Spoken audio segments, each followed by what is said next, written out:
পৃথিবী আমার আসল ঠিকানা নয়, মরণে কি দিন মুছে দেবে সকল রঙিন পরিচয়। ঠিক কিনা বলেন? এই পৃথিবী থেকে সবাইকে বিদায় হতে হবে। এবার তার রাষ্ট্র শক্তি তাকে ভয় দেখাচ্ছে, এই আল্লাহর দল ছাড়, নবীর দল ছাড়, না হলে তোকে মৃত্যুর মুখে পতিত হতে হবে।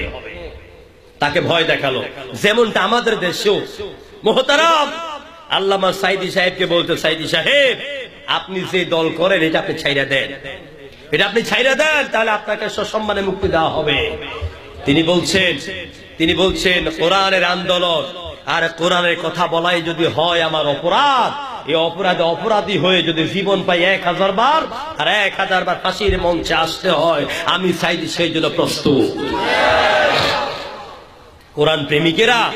কোরআন প্রেমিকেরা দুনিয়ায় কোন স্বার্থের কাছে, বাতিলের কাছে মাথা নত করে না। হাবিবে নাজ্জার বলছে, আশ্চর্য কথা, তোমরা আমার ক্ষতি করার কে? আত্তাখিযু মিন দুনিহি আলিহাতান ইন ইউরিদনির রহমান বিদুররিন লা তুগনি আন্নি শাফাআতুহুম শাইয়্যাও ওয়া লা ইউনকিযুন। আমি তো এমন এক আল্লাহকে ইলাহ হিসাবে গ্রহণ করেছি, এমন এক আল্লাহকে উপর তাওহীদে আমি বিশ্বাস করেছি, যিনি যদি চান, দয়াময় আল্লাহ যদি আমার কোনো অকল্যাণ করতে চান, দুনিয়ার সবাই মিলে তোমরা আমারে কল্যাণ দিতে পারবা না। আর আল্লাহ যদি আমারে বাঁচাইতে চান, তোমাদের কোন ট্রাইব্যুনাল আমাকে ফাঁসির রশিদে নিতে পারবে না। কথা ঠিক কিনা বলেন? 2012 সালে 16 ডিসেম্বরের আগে আল্লামা সাইদিকে ফাঁসি দিতে চেয়েছিল। এরপরে আল্লাহ পাক স্কাইপের মাধ্যমে সব প্রকাশ করে দিলেন। এখনো আসে নাকি নাই? আছে না নাই? আমরা কার আশ্রয় চাই? আমরা কার আশ্রয় চাই? সুতরাং আল্লাহর উপর আমাদের ঈমান। আল্লাহ আশ্রয় দিলে পৃথিবীর এমন কোন পাপের ক্ষমতা নাই আমাদের ক্ষতি করতে পারে। ঠিক কিনা বলে? আমার ভাইরা, এই কথা শোনার পরে ওই কাফেরদের গায়ে আগুন ধরে গেল। এবার তারা তাকে চতুর্দিক থেকে পাথর মারা শুরু করলো, লোহার শিকড় দিয়ে পিটানো শুরু করলো। না গল্প শোনাচ্ছি না কোরআন শোনাচ্ছি? কোরআন শোনাচ্ছি, খুব ভালো করে শুনেন, ঈমান বাড়বে, তাওহীদে বিশ্বাস আমার মজবুত হয়ে যাবে। আমার ভাইয়েরা, চতুর্দিক থেকে যখন তাকে রোল দিয়ে পিটান শুরু করলো, পাথর মারা শুরু করলো, হাবিবে নাজ্জারের চোখ মুখ গাল টাল ফেটে সমানে রক্ত প্রবাহিত হতে লাগলো। মৃত্যুর মুখে তিনি শুয়ে গেলেন। যখন তার শেষ নিঃশ্বাস তিনি ত্যাগ করবেন, ওই মুহূর্তে হাবিবে নাজ্জার আবার শোনায়া দিলেন, ও লোকেরা, যে আল্লাহর প্রতি ঈমান আনার কারণে আমাকে এত নির্যাতন করেছো, মৃত্যুর দুয়ারে আমাকে পৌঁছে দিয়েছো, আমি আবার শেষ বেলায় বলে যাই, ইন্নী আমানতু বিরাব্বিকুম ফাসমাউন। শুনো নাও, আমি আমার সে রবের প্রতি ঈমান এনেছি, তোমরা ভালো করে শোনো, ও রবের দাওয়াত আমি তোমাদেরকে দিচ্ছি। যখন হাবিবে নাজ্জারকে শহীদ করে দিল, মরে গেলেন, কবরস্থ হয়ে গেলেন, পরবর্তী রাতে তিনি তার সমাজের নেতাদেরকে স্বপ্ন দেখাচ্ছেন। কে? হাবিবে নাজ্জার। তিনি তার সমাজের লোকদেরকে স্বপ্ন দেখাচ্ছেন যে দেখো, তোমরা আমারে পিটাইছো, আমাকে মেরেছো, গুতা মেরেছো, পাথর মেরেছো, গ্রেফতার করেছো, হত্যা করেছো, দুনিয়ার থেকে আমাকে বিদায় করে দিলা। দুনিয়ার থেকে বিদায় হওয়ার পরে আমি যখন কবরে চলে এলাম, আমার রব আমাকে বললেন, কিলা দুখুলিল জান্নাহ।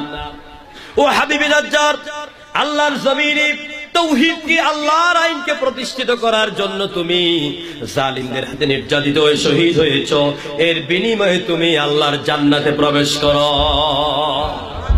তাহলে আল্লাহর জমিনে কোরআনের রাজ কায়েমের জন্য, দ্বীন প্রতিষ্ঠার জন্য, ইকামতে দ্বীনের জন্য কারাগারে গেলে, মৃত্যুবরণ করলে, শহীদ হলে, মরার পরে যাব কোথায়? আরো জোরে করে কোথায় যাব? চাই তো সবাই আমরা জান্নাতে যেতে চাই। আমার ভাইয়েরা, হাবিবে নাজ্জার আরো শোনালো, আল্লাহ পাক শুধু আমাকে জান্নাত দেন নাই, ক্বালা ইয়া লাইতা কওমি ইয়ালামুন। আহারে, আমার হতভাগা পোড়া কুফাইল্লা জাতি যদি জানতো যে আল্লাহ পাক আমাকে জান্নাতে ঢুকাইছেন, শুধু জান্নাত দেন নাই, আর কি করেছেন? বিমা গফারালি রব্বি ওয়াজআলানি মিনাল মুকরামিন। আমার রব আমার জীবনের গুনাহগুলো মাফ করে দিয়েছেন আর আমাকে তিনি সম্মানিত দলের অন্তর্ভুক্ত করে দিয়েছেন। সুবহানাল্লাহ। আমার ভাইয়েরা, সুতরাং আমি কথা সংক্ষেপ করে আনতেছি, আল্লাহ রাব্বুল আলামিন তার তৌহিদ প্রতিষ্ঠার জন্য জীবন দিতে হবে, রক্ত দিতে হবে, গ্রেফতার হতে হবে, এরপর লা ইলাহা ইল্লাল্লাহর দাওয়াত থেকে এক মুহূর্তের জন্য পিছপা হওয়া যাবে না। তৈরি আছেন আপনারা? তৈরি আছেন? আল্লাহ পাক কবুল করে বলে আমিন।